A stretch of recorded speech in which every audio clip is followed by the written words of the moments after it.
tuwing matinding pagbaha, nababalik yung usapan dun sa ano nangyari dun sa mga binibidang flood control projects na alam natin, nakikita natin taon-taon nag-allocate, no? So sa perspective po ba ng COA, paano po ba ino-audit yung mga ganyang pondo pagdating po sa flood control projects?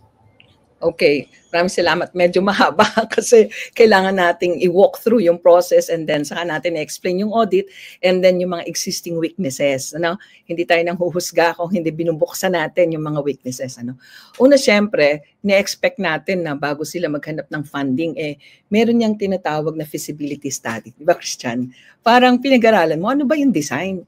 Saan ba nararapat manggawa ng flood control? Okay. Pag-aaralan nila, ano yung volume or strength ng tubig na dumadaan dyan tuwing umuulan. Pinag-aaralan niya ng ahensyang mag-implement yan at hihingi ng funding. Ano? Yan yung tinatawag nating feasibility study. Pagkatapos noon, syempre, babalikan pa nila yan, magsa-survey sila, magkakaroon din sila ng parang geotechnical testing. Ano? Te-test mo yung lupa, di ba? Yung parang, hindi ako engineer, ikaw din, ano, pero naintindihan natin yung pangkalahatan. Te-test mo yung anong klase ng material ng lupa dito, di ba? Para alam mo kung gaano kalalim, etc. So, kapag may feasibility study ka na, then syempre, magpe-prepare ka ng as-built plan at saka ng plano in general and then yung tinatawag nating plans and specs, ano? And then, i-prepare mo yung kontrata. Gusto ko lang i-highlight na yung kontrata, kasama dapat sa contract, yung mga dokumentong yon. Ano? Balita ko, hindi na daw tinitingnan yung FS ngayon, yung feasibility study. So, kumbaga, parang mahalaga sana na matingnan yon kasi nandun yung viability ng project at saka doon natin ma-establish kung napag-aralan ba ng husto. Okay, yan. So, pagkatapos, pag meron na silang plano, di ipapabid yan. Tapos lalagyan na ng costing ng contractor yung mga bid items na nandun and then ma-award yung contract, di ba? Pagkatapos, ibibigay yung kontrata kapag na-perfect, dapat 20 days may ibigay sa COA. Papasok tayo sa resident auditor. Ano? Yung resident auditor, ang unang pasok ng resident auditor ay dun sa release ng advance payment. May advance payment yan, Christian, 50%. Yung tawag natin mobilization, di ba?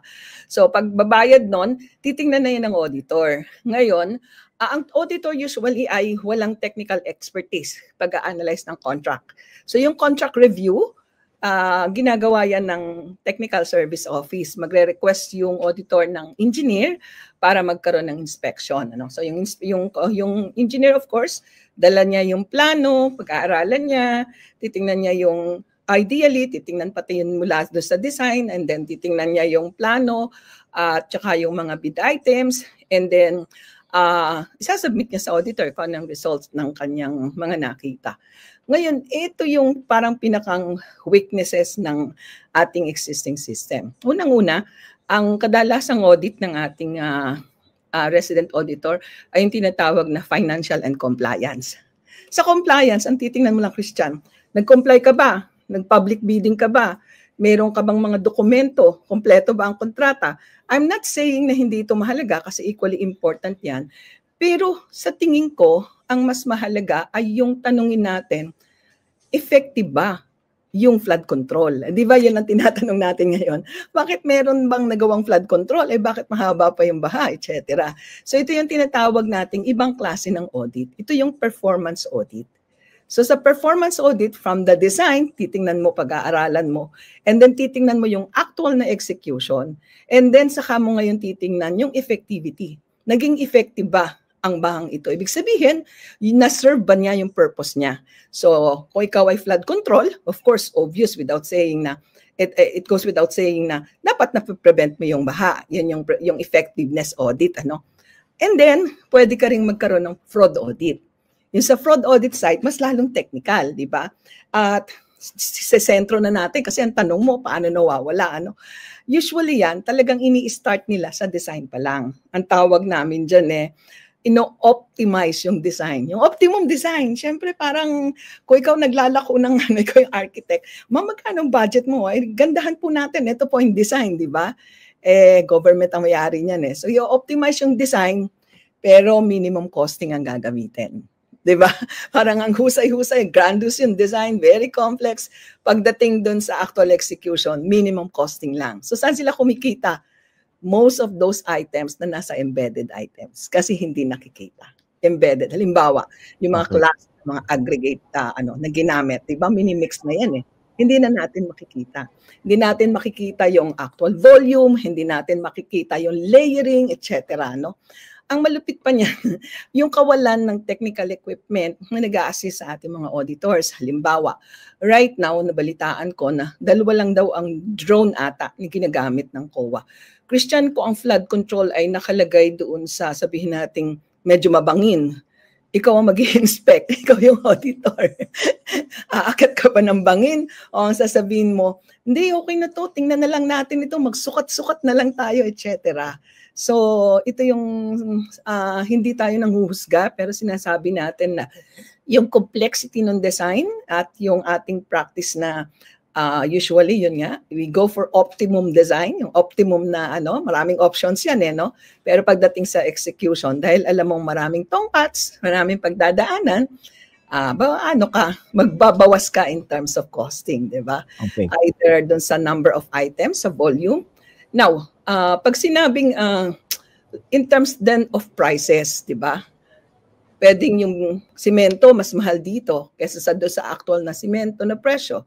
Ang problema natin daw, these days, hindi na masyadong nagsisentro yung ating mga auditor sa evaluation ng price. Kasi unang-una, nung dati kasi sa COA, meron tayong price monitoring bulletin.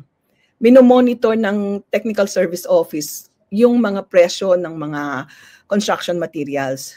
Ngayon wala na tayo nun eh. And most of the time, syempre, paiba-iba yung presyo. And then, hindi rin tayo nananalo sa court pagdating sa overpricing eh. Kasi mahirap yung requirement ng overpricing sa korte. Pagdating sa korte, kailangan pag sinabi mong ito yung presyo nila and this is over and above the existing prices of construction materials outside, ang itatanong sa iyo ay, is it a result of public bidding? O kung result ng public bidding yan, it is the best offered by the yung contractors, di ba? And unless you'll be able to destroy the faithfulness of the fidelity of the conduct of public bidding, nahirapan tayong tumayo dyan. Okay. On the other hand, ito pa yung isang problema. Compliance audit ka, nakita mo ngayong may defect. Kunyari, wala namang hindi naman nasunod yung plano, etc. Babayaran mo pa rin yung contractor.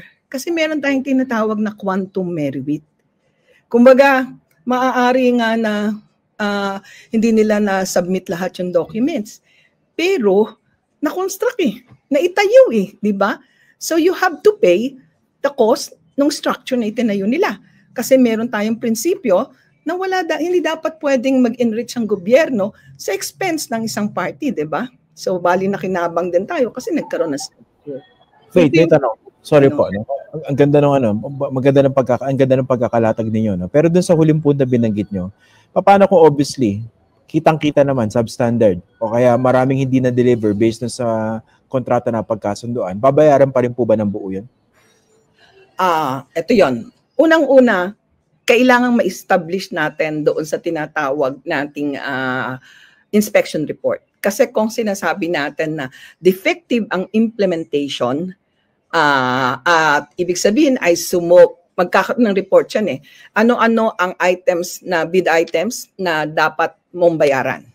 At ito ba ay nagawa, na-deliver? Kung nagawa, na-deliver, you have to pay for it.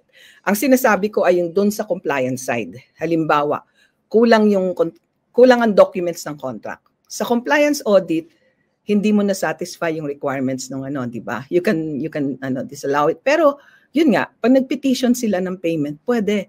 Kasi under quantum merit, nabuo nila yung sabihin na natin na wala ka sinubmit na kontrata. Pero nabuo mo yung flood control.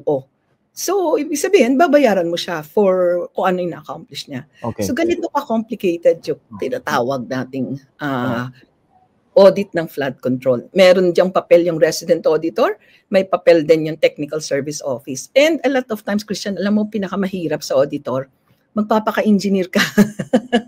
Wala ba kayong parang support system? Kunwari, meron mga technical experts na talagang mag-guide sa inyo in terms of that evaluation? In fairness, ganito yan. Meron din namang tinatawag nating mga analytical tool. Meron ding mga software na nagagamit. Pero alam ko noon, ang pinaka-complicated na software na meron, JICA. And most of the time, ang alam ko, nung panahon namin, hindi ko masabi ngayon, i-donate niya yan sa DPWH. And true enough naman, dapat yung mga ganyan ay naandun sa mismong host agency, di ba? Kaya lang on the part of the commission, talagang medyo talo tayo pagdating doon sa mga teknolohiya. Kapag sinasabi mong meron bang mga expertise na gano'n, yun ang problema natin. May limitation tayo in terms of Pag may expertise, babayaran natin. Di ba? Babayaran mo yung expertise. Kulang sa pondo for that. May pambayad ba ang COA dyan, di ba? Yun ang masarap dun sa UN. Nung ako nag-audit dun, meron kaming resources dyan. Kung kailangan namin ng psychologist, hire kami ng psychologist. Gagamitin namin yung kanyang Sa COA, yung auditor nagdudunong-dunungan. Sorry, masipag talaga, masipag yung auditor. Kaya lang dahil sa kakulangan, hindi dahil nagdudunong-dunungan ka on the negative side. Gusto mo kasing parang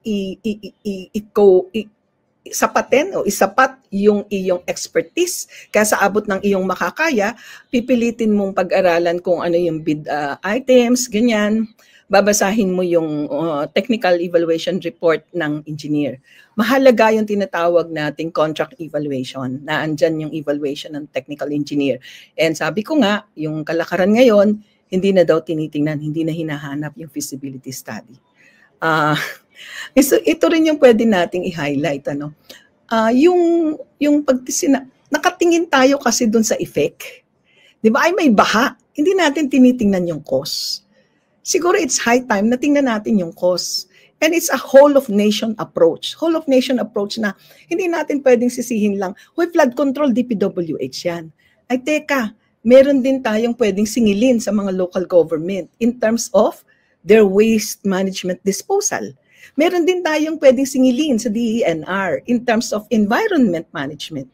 Meron din tayong singilin sa Laguna Lake Development, etc. Because yung lake na pumupunta rito. So in other words, parang katulad ng flow ng tubig, marami-raming dinadaluyan. So kapag nag-analyze tayo ng audit ng flood control, maraming types of audit ang dapat pumasok.